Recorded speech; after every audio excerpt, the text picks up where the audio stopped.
Lights, camera, action, go. Japan has one of the best public transport systems in the world. But with bullet trains, metro passes, IC cards, and 10 types of trains, it gets confusing fast.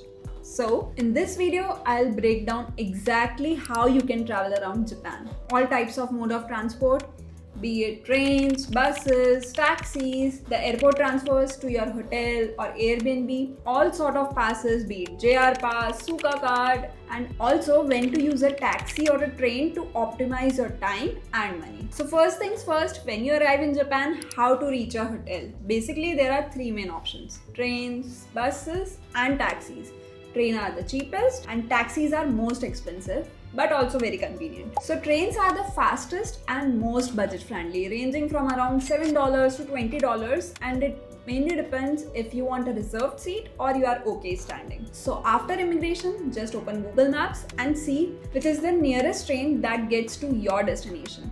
The only downside with trains is that you'll have to carry your luggage with you, and if it's lot, it will be a problem. Airport limousine buses are the middle ground. They are cheaper than taxis and convenient than trains. They almost cost around $20 to $22, and it will take you around most of the hotels and major stations. Of course, taxis are the most convenient option, but they are also very expensive, ranging from around $100 to $200, depending on your distance and time. For us, the bus was the best option with no hassle, and it was very simple. One important tip: public transport like trains and buses shut down between midnight to 5 am. So avoid booking late night flight, or you'll have to stay at the airport longer, or you'll have to take the expensive option, that is taxi. Let's start with JR Pass. What is it? Think of it like an unlimited train ticket for all of Japan for 7 days. Sounds simple? The JR Pass only covers JR lines. They are just routes, and once you are in Japan, you'll see as they are marked everywhere. It doesn't work for all trains within cities. Doesn't include subways, buses, or certain regions. So what does it cover? It's best used for city-to-city travel, especially on bullet trains. Bullet trains are fast but pricey. Each ticket can cost you $100 to $120.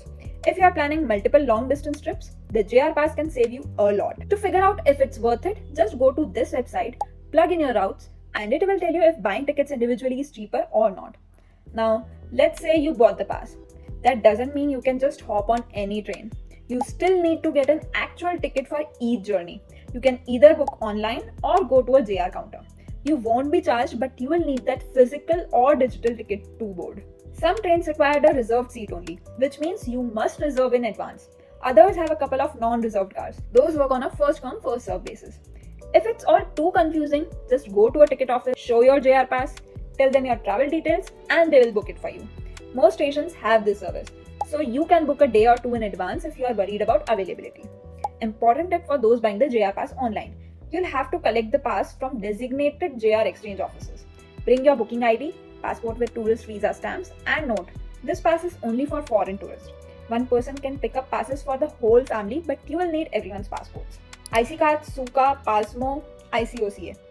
IC cards are rechargeable smart cards mainly used for public transportation and small purchases, like at vending machines or convenience stores. Even if you have a JR Pass, you'll still need an IC card because you will often need to pay for non-JR trains, subways, or buses. All IC cards function almost the same. The only difference is the region they are issued in. Suica is the most popular and works nearly everywhere tourists go in Japan. Each person needs one IC card because you have to tap in and out individually at stations. If your phone supports mobile wallets, you can even add a Suica or Pasmo card digitally, which is the most convenient way to use it. Metro Pass, Tokyo and Osaka. If you are staying in Tokyo or Osaka, you can also buy a Metro Pass, available for 24, 48 or 72 hours. It gives you unlimited travel on subways, and I highly recommend getting one. It's easy and you will save money if you are using the metro a lot. To summarize, JR Pass is best for intercity travel, and try to use it inside cities where possible to get more value. Metro Pass is unlimited subway access in Tokyo or Osaka for 1 to 3 days. IC cards are must-have for all other transportation and small purchases. Taxi? Yes, it's expensive, but sometimes it just makes sense. Of course, you will consider a taxi when you are out of options, feeling exhausted, or the weather's bad. But here's when it's actually smart to use one. If you are 3 to 4 people and need to travel within 1 kilometer, Taking a taxi is often cheaper than the subway. Even for 1 to 3 km, if the nearest subway station is far, the slight extra cost can be worth the comfort and convenience. It costs 500 yen for first 1 km and 100 yen per 250 meter. Also, unlike some other countries, any taxi in Japan will cost the same. So there's no need to open an app like Go or Uber. Just raise your hand and flag one down. It's quick and easy. There's a lot more to explore, but in this video we have just covered every tourist needs to know when in Japan. The rest you'll figure out easily when you're in Japan. If you have any specific questions, feel free to drop in the comments and don't forget to subscribe.